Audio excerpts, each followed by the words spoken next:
మనం 2 టాపిక్స్ మీద అవేర్నెస్ అంటే వాటి గురించి తెలుసుకోవడానికని ఇక్కడ జాయిన్ అయ్యాం ఈ పర్టికులర్ ఈవెంట్ లో.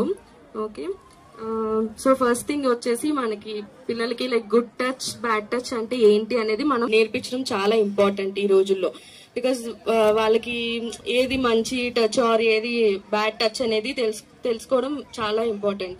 సో ఫర్ ఎగ్జాంపుల్ నేను ఒక కిట్, ఓకే, సో దీని మీద నేను డెమాన్స్ట్రేట్ చేస్తాను. గుడ్ టచ్ అంటే లైక్ ఓకే, గుడ్ టచ్ అంటే మీనింగ్ ఏంటి, సేఫ్. గుడ్ టచ్ నేను డెమాన్స్ట్రేట్ చేస్తాను. సో గుడ్ టచ్ అంటే సంథింగ్ వాళ్ళు కంఫర్టబుల్ గా ఉంటారు, వాళ్ళు అంటే దే విల్ ఫీల్ సేఫ్ అన్నమాట. Okay, so example shake and you. So ఇది గుడ్ టచ్. ఓకే, అండ్ ఇది గుడ్ టచ్. అండ్ ఎంకరేజ్ చేస్తాం కదా కిడ్స్ ని, గుడ్ జాబ్ చేసినప్పుడు అలా, ఇది good touch.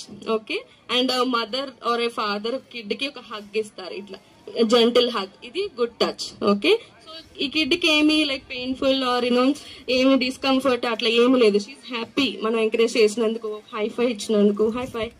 Okay, so it's all a good touch. ఇప్పుడు బ్యాడ్ టచ్ అంటే సో లెట్స్ సే లైక్ ఎవరైనా వాళ్ళని అన్కంఫర్టబుల్ లైక్ ఇట్లా టైట్ గా హగ్ చేసుకుంటే she's not happy. Okay, and like ఏదైనా ప్రైవేట్ పార్ట్స్ లో టచ్ చేయడం గానీ, సో ఇట్లా చేసినప్పుడు ఎవరైనా ఇలా టచ్ చేస్తే నో అని చెప్పేయాలి, ఫోర్స్ఫుల్ గా నో అని చెప్పి నీకు దగ్గరలో ఎవరు మీ టీచర్ ఆర్ మీ ఫాదర్ ఆర్ మదర్ ఎవరు ఉంటే వెళ్ళి చెప్పాలి వాళ్ళు ఇలా చేశారు అని. Okay, anything like this kind ఇట్లా కానీ లేకపోతే ఇట్లా టైట్ హగ్స్ కానీ, సో ఇవన్నీ బ్యాడ్ టచ్. అండ్ మన పిల్లలు వచ్చి మన దగ్గర చెప్పినప్పుడు మనం అక్నాలెడ్జ్ చేయాలి, ఏం లేదు అని పట్టించుకోకుండా వదిలేయకూడదు.